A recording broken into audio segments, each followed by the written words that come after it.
idaman para perempuan. Teman-teman yang support ya. Ya.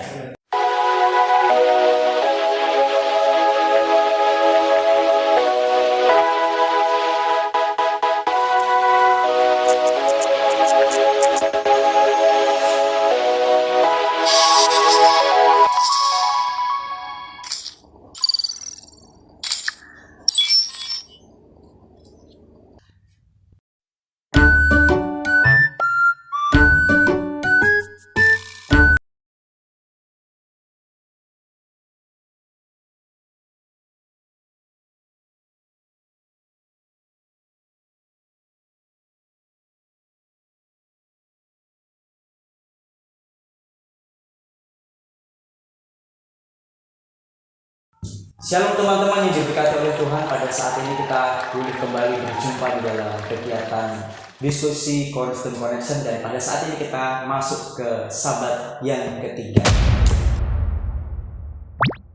Saat ini teman-teman kita akan berdiskusi bersama, namun di sini ada teman-teman kita. Ada Samuel. Halo. Ada Richie. Halo. Dan juga ada Nathanael. Halo. Bagaimana kabar kalian? Luar biasa. Kalau dilihat dari seragam ini sudah bersekolah. Sudah Udah menjalani aktivitas sekolah ya. Bagaimana? Ya, lancar. Aman, lancar. Nggak ada kesusahan kalian? Apa yang membuat kalian nggak susah? Kadang belajarnya itu yang bikin susah. Nah, ini apa yang bikin kalian nggak susah?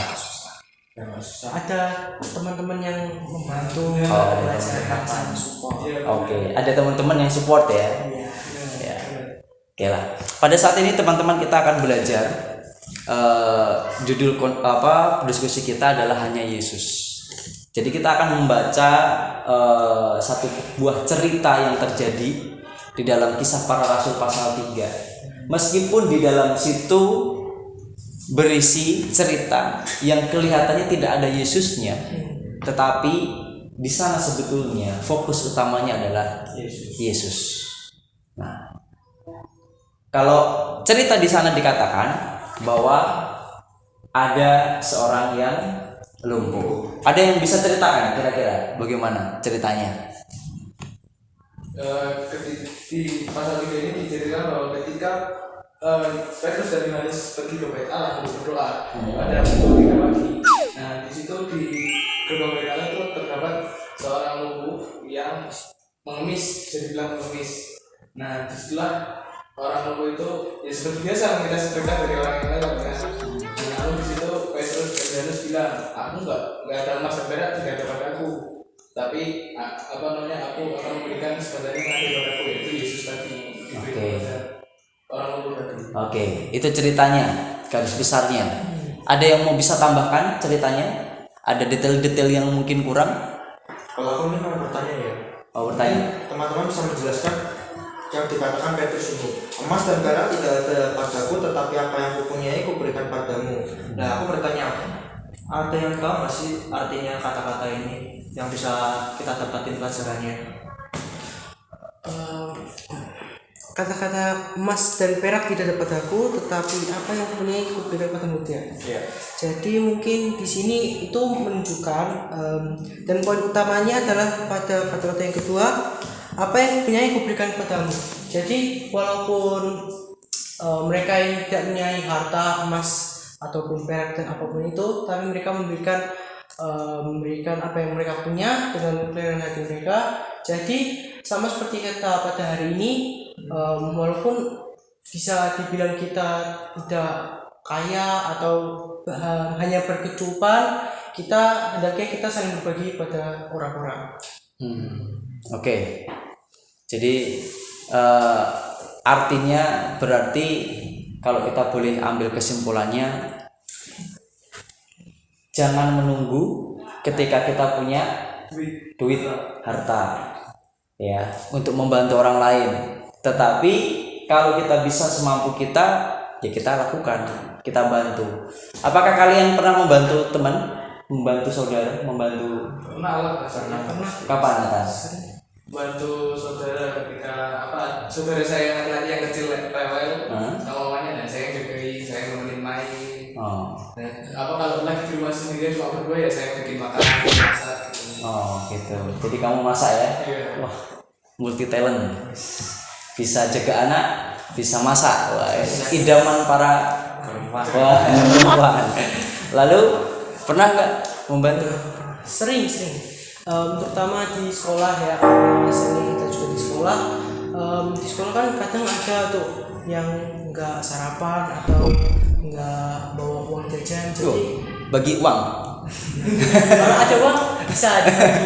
Lalu Biasanya sih bawa bekal atau makanan itu bisa dibagi dua, bisa dibagi ke teman-teman yang emang pada waktu itu ya minta aja, jadi kita kasih. Oke, pernah ya Rice ya. Kalau Samuel pernah berbagi. Kalau aku mungkin ke saudara ya, kan kadang saudara kan minta uang kan ke orang tua kan. Nah posisi orang tua tuh nggak ada di rumah, minta uang, tapi orang tua aku nggak ada. Posisi aku juga megang uang itu sebagian. Nah aku berikan ke dia buat jajan. Berbagi uang ya. Ya. Oke, berbagi uang. Oke, jadi kita kembali ke pelajaran kita. Di sana tadi dikatakan bahwa Petrus itu akhirnya bisa menyembuhkan siapa? Orang lumpuh, ya kan? Tapi sebelumnya Petrus itu kenapa bisa memiliki kuasa seperti itu? Karena hubungan Petrus dengan Tuhan itu dekat sekali. Sebelum mereka menjalani aktivitas, tadi di sana dikatakan berdoa pada saat jam 3. Nah, jadi sebelum menjalani aktivitas mereka berdoa dulu, berhubungan dengan Tuhan dulu, sehingga ada kuasa yang membantunya untuk menyembuhkannya. Bahkan Petrus pun juga emas dan perak tidak ada padaku, tapi apa yang kupunyai kuberikan kepadamu demi nama siapa? Yesus Kristus orang Nazaret, maka berjalan. Nah, di situ mereka memberikan doanya kepada Tuhan, artinya mereka pasrah. Tetapi di situ mereka juga apa? Membantu dengan sekuat tenaganya. Buktinya apa? Dengan sekuat tenaganya, dengan ketulusannya, yaitu ketika mereka bantu dengan menggunakan tangan. Iya. Ya, benar-benar. Karena tangan kanan biasanya lebih kuat daripada tangan kiri. Ya, gitu dia. Dan juga tangan kanan itu biasanya lebih sering dipakai bekerja, sopan. Makanya dia lakukan itu. Lalu tindakan daripada orang lumpuh ini adalah ketika dia sembuh, jingkrak dia, loncat. Padahal fokus utamanya dia tadi apa? Pertama kali Minta uang. Tapi setelah itu sembuh. Tujuannya beda. Tadinya minta, sekarang malah dia mendapat kesembuhan. Tujuannya adalah uang, tapi sekarang kesembuhan. Tujuannya tadi dia minta, sekarang dia memuji Tuhan. Nah, itu dia. Itulah perubahan yang terdapat di dalam kehidupan pengemis tadi. Nah, sekarang pernahkah kalian jingkrak atau mengucap syukur sama Tuhan saking senangnya gitu? Pernah nggak punya pengalaman seperti itu? Pastinya pernah lah ya, khususnya apalagi pas zaman masih SD sekolah kan, dapat nilai bagus jadi mainan, dapat jadi uang mungkin. Jadi pas saya dulu seneng banget, langsung papa mama ini nilaiku bagus, tunjukin, wah iya benar dapat hadiah, kan senang jadinya ya. Secara tidak langsung juga bersyukur memuji Tuhan. Memuji Tuhan ya. Oke. Jangan karena nilai bagus itu karena diri kita sendiri. Iya, oh ini saya ini gitu, enggak ya. Tapi bersyukur, bagus Nathan. Ada yang lain? Samuel sama Arici. Kalau aku mungkin aku dapatkan ini, kita tuh harus percaya bahwa doa itu kekuatan terbesar. Seperti Petrus ini melakukan apapun, ia selalu melibatkan Tuhan dalam setiap hidupnya. Jadi sama seperti yang di dalam Matius 21 ayat 22 ini mengatakan, jika kamu percaya apa saja yang kamu minta dalam doa, kamu akan menerimanya. Jadi doa itu bukan suatu hal yang biasa, tapi ini luar biasa. Juga kita suatu jembatan berhubungan pada Tuhan. Karena di setiap doa kan kita kan sering bergumul kan itu di situ penguatan iman kita berjalan dengan Tuhan selalu. Oke, kalau Ricci ada nggak momen cingkrak-cingkrak bersukacita dengan, ya artinya cingkrak-cingkrak itu kan mengungkapkan ekspresi sukacita, gimana? Pernah nggak? Ada sih, ayo ada. Jadi waktu itu lagi COVID, terus aku sama ayahku kan kena COVID. Kayak selang 1 minggu habis aku sakit gitu. Terus pada waktu itu sebenarnya adalah sedihnya adalah sukanya pada waktu itu. Jadi dikasih tahu tuh kalau apa itu udah sembuh. Jadi pada waktu itu aku senang. Tapi dalam kondisi juga aku sakit di situ. Jadi tinggal sendirian kan. Ya kadang aduh ini gimana sendirian, siapa yang membantu. Tapi untungnya 1 hari setelah itu sudah bisa pulang ke rumah. Jadi ya seneng banget lah. Jadi senang ya karena mendapatkan kesembuhan, bersyukur sama Tuhan ya. Ya, kadang rasa sukacita kita, rasa syukur kita itu kita ekspresikan itu mungkin berlebihan terkadang, ya kan? Karena apa? Ya itulah, karena saya memang benar-benar bersyukur sama Tuhan. Sama seperti seorang pengemis ini, dia memuji nama Tuhan. Bahkan kalau kita baca di ayat itu, Petrus, Yohanes pergi ke rumah Tuhan, dia ikuti mereka dengan cara apa? Memuji Tuhan. Ya hanya Tuhan. Jadi itulah ya ekspresi itu. Kemudian dari momen ini muncul masalah. Masalahnya apa? Imam-imam itu tadi. Ya, ada imam-imam yang tidak suka dengan kejadian ini. Maka akhirnya Petrus, Yohanes ditangkap dan diadili mereka.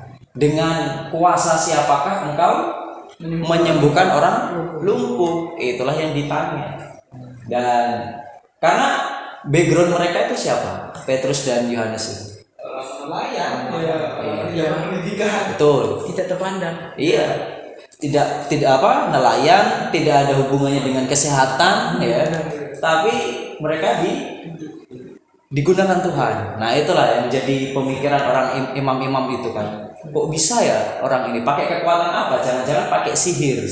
Pakai, kalau Yesus dulu dikatakan dengan kekuatan siapakah kamu membuat mujizat? Apakah dengan membuat menggunakan kekuatan Beelzebul gitu.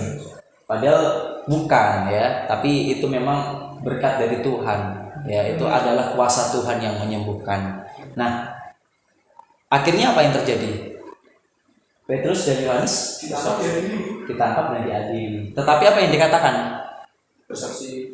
Tapi kan Ya. kita suruh membela perkaranya kan harus bilang hai kalian semua, aku dengan ini aku menyatakan bahwa aku menyembuhkan orang ini dengan kuasa Yesus Kristus, orang Nazaret yang telah kamu salibkan. Iya, betul. Nah, di situ artinya apa? Bahwa kuasanya dari Tuhan. Kuasanya dari Yesus.